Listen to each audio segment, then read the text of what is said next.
लो food lores.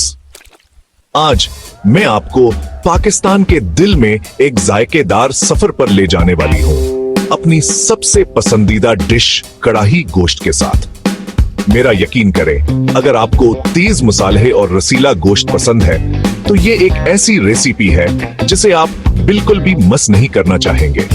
तो चलें शुरू करते हैं। तकरीबन 1 किलो मटन या बीफ ले लें। हड्डी वाला गोश्त लें ताकि जायका और अच्छा आए।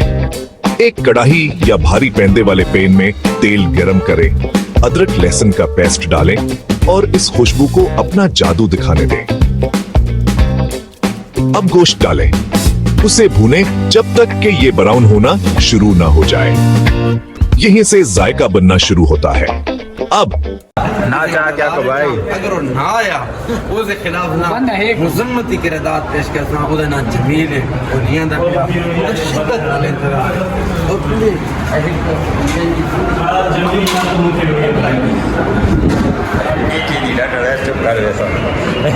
रोटी कौन है नहीं कुछ चेंज